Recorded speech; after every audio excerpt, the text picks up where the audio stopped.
Hi students, I hope you are doing well. So आज इस lecture के अंदर हम देखते हैं डेरिवेशन ऑफ फ्रीक्वेंसी।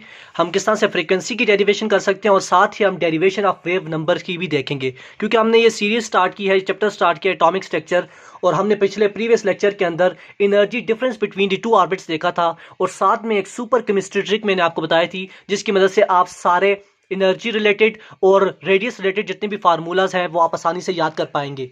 अगर आपने वो अभी तक नहीं देखा तो ऊपर आई बटन पर आपको लिंक मिल जाएगा, आप वो भी देख सकते हैं इस वीडियो को देखने के बाद। तो आज इस वीडियो के अंदर हम देखते हैं कि किस तरह से हम डिराइव करेंगे फ्रीक्वेंसी के लिए फार्मूला, और किस तरह से हम जो वेव नंबर है उसका कैसे फार्मूला डिराइव करेंगे। तो सबसे पहले बात करते हैं, डेरिवेशन करते हैं फ्रीक्वेंसी के फार्मूला की। तो अकॉर्डिंग टू, अगर प्लांक्स क्वांटम थ्योरी देखूं मैं, according to Planck's quantum theory, according to Planck's quantum theory, हमारे पास प्लांक्स क्वांटम थ्योरी के मुताबिक आपको पता है कि जो चेंज इन एनर्जी है वो हमारे पास एच एफ के इक्वल होता है, यानी चेंज इन एनर्जी जो है वो डायरेक्टली प्रोपोर्शनल होता है फ्रीक्वेंसी के। फ्रीक्वेंसी को आप एफ से भी शो कर सकते हैं या फिर ऐसे वी, ऐसे आप यानी इस तरह से भी शो कर सकते हैं। और यहाँ पर जो हमारे पास ये कांस्टेंट है, ये हमारे पास प्लांक्स कांस्टेंट है, जिसकी वैल्यू हमारे पास होती है 6.62 इंटू 10⁻⁻34 जूल सेकेंड।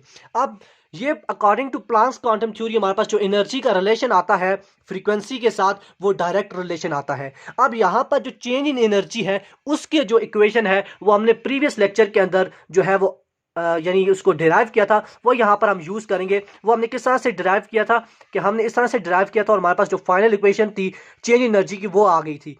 अब इस इक्वेशन को हम यूज कर फ्रीक्वेंसी के लिए जो रिलेशन है वो फाइंड आउट करेंगे। तो यहाँ पर सिंपली मैं अगर चेंज इन एनर्जी की वैल्यू डालूं तो हमारे पास फ्रीक्वेंसी का फार्मूला क्या आ जाएगा। सो फ्रीक्वेंसी हमारे पास यहाँ पर एच वी, यानी फ्रीक्वेंसी यहाँ पर है, और जो चेंज एनर्जी है उसकी अगर मैं वैल्यू डालूं तो वो हमारे पास आ जाएगी कांस्टेंट्स की वैल्यू डालने के बाद 2.18 इंटू 10⁻⁻18 इंटू 1/n1 का स्क्वायर माइनस 1/n2 का स्क्वायर जूल आ जाएगी।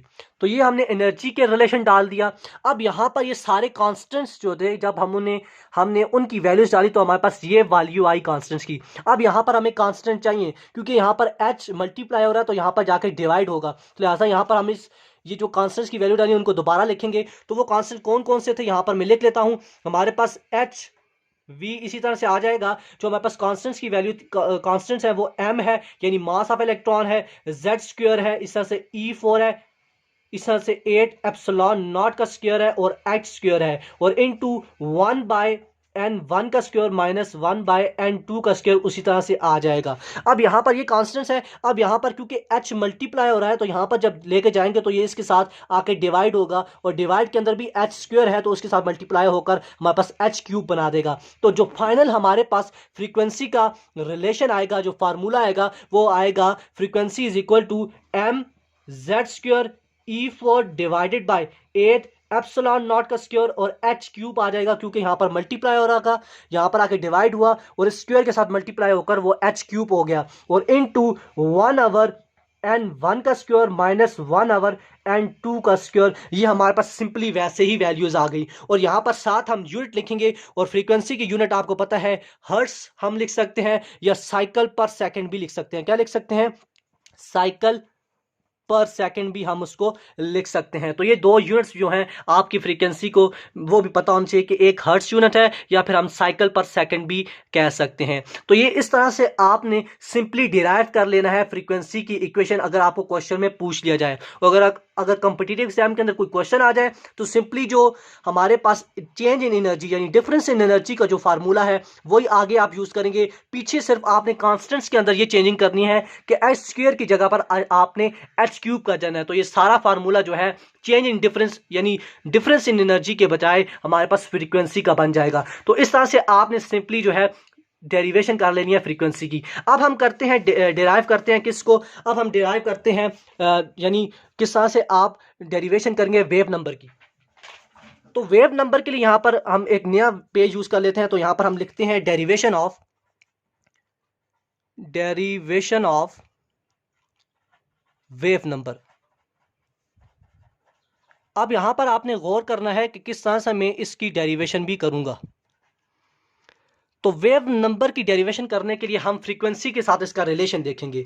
आप जानते हैं सिंपल एक इक्वेशन कि हमारे पास जो v is equal to H F यानी v is equal to lambda F होता है, हमारे पास लेमडा एफ, ये हमारे पास सिंपल एक इक्वेशन आती है। अगर हम v को इन टर्म ऑफ यानी स्पीड के देखें तो हमारे पास v की जगह पर c आ जाएगा जो कि स्पीड कांस्टेंट है, और इसकी वैल्यू होती है हमारे पास 3 × 10⁻, हमारे पास 8 मीटर पर सेकंड होती है। इसकी यहाँ पर ज़रूरत नहीं है तो इसलिए लिहाजा मैं यहाँ पर नहीं लिखता। तो हमारे पास v in term of speed की बात करें, स्पीड ऑफ लाइट के, तो c आ जाएगा इज इक्वल टू h वैसे ही आ जाएगा, लेमडा वैसे ही आ जाएगा, और एफ जो है यहाँ पर हमारे पास फ्रीक्वेंसी है, इसको हम इस तरह से लिख लेते हैं, इस तरह से डिनोट कर लेते हैं। अब यहाँ पर आप देखें फ्रीक्वेंसी का अगर हम रिलेशन निकालें तो फ्रीक्वेंसी हमारे पास किसकी इक्वल आएगी, ये वेव लेंथ जो है यहाँ पर मल्टीप्लाई हो रहा है तो यहाँ पर जाकर डिवाइड हो जाएगा, तो हमारे पास सिंपल इक्वेशन आ जाएगी सी आवर यानी वेव लेंथ लेमडा आ जाएगा। अब 1/λ यानी जो हमारे पास 1/λ होता है वो हमारे पास वेव नंबर के इक्वल होता है।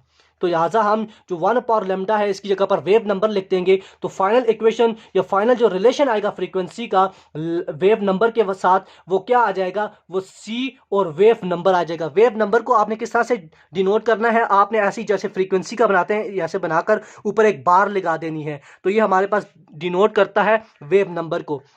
तो यहाँ पर ये जो है हमारे पास इक्वेशन निकल आई है, यानी रिलेशन निकल आया है फ्रीक्वेंसी का वेव नंबर के साथ। अब हम देखते हैं इसके अंदर आप जब वैल्यूज पुट करेंगे तो हमारे पास जो है वो जो वेव नंबर है उसकी वैल्यू निकल आएगी। तो अब यहाँ पर आप फ्रीक्वेंसी की वैल्यू को पुट करें, तो यहाँ पर मैं फ्रीक्वेंसी की वैल्यू को पुट करता हूँ। फ्रीक्वेंसी की वैल्यू हमने अभी डिराइव की है, वो आपको बता देता हूँ। फ्रीक्वेंसी की वैल्यू हमने क्या डिराइव किया है, ये सारी की सारी वैल्यू यहाँ पर ही मैं सॉल्व कर देता हूँ उसके लिए।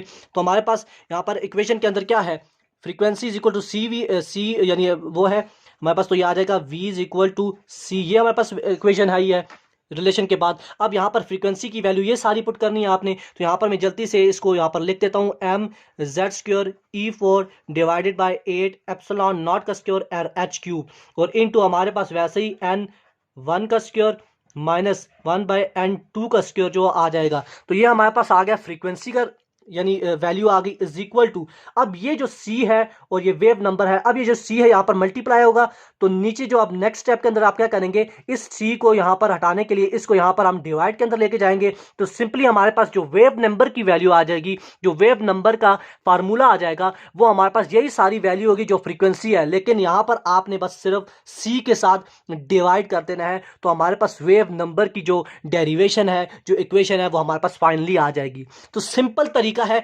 सिंपल। आपने यहां पर अगर मैं आपके लिए कंक्लूड करूं तो आपने क्या करना है कि आपने फ्रीक्वेंसी और वेव नंबर का रिलेशन देखना है, और उस रिलेशन के अंदर आपने फ्रीक्वेंसी की जब वैल्यू पुट करनी है तो उस फ्रीक्वेंसी की वैल्यू के अंदर यानी डिवाइड के अंदर आपने सी के साथ उसको जाकर मल्टीप्लाई कर देना है, तो आपके पास सिंपली वेव नंबर की वैल्यू निकल आएगी, जैसा कि यहां पर मैंने किया है। तो इस तरह से सिंपली आप डेरिवेशन कर सकते हैं वेव नंबर की भी। अगर क्वेश्चन आए तो कर लें, आसान है बिल्कुल। आपको सिर्फ ये जो रिलेशन है फ्रीक्वेंसी और वेव नंबर का, जो मैंने यहाँ पर आपको करके बताया कि किस तरह से ये रिलेशन आया है, वो आपको पता होना चाहिए। उसके बाद आप सारे क्वेश्चंस जो है वो आसानी से कर सकते हैं। तो आज की वीडियो के लिए इतना ही है, जिसके अंदर हमने डेरिवेशन ऑफ फ्रीक्वेंसी और डेरिवेशन ऑफ वेव नंबर को देखा। मुझे उम्मीद है कि आपको ये पसंद आया होगा। अगर आपको ये वीडियो अच्छी लगी है तो इसको लाइक कीजिए और अपने दोस्तों के साथ शेयर करें, ताकि ऐसी इंटरेस्टिंग वीडियोस आपके लिए लेकर आते रहें, और चैनल को सब्सक्राइब करना ना भूलिएगा। इंशाल्लाह नेक्स्ट वीडियो के अंदर मिलेंगे, जिसके अंदर हम defects of Bohr atomic model देखेंगे कि बोहर एटॉमिक मॉडल के ड्रॉबैक्स क्या थे, उसके बारे में बात करेंगे। अल्लाह हाफिज।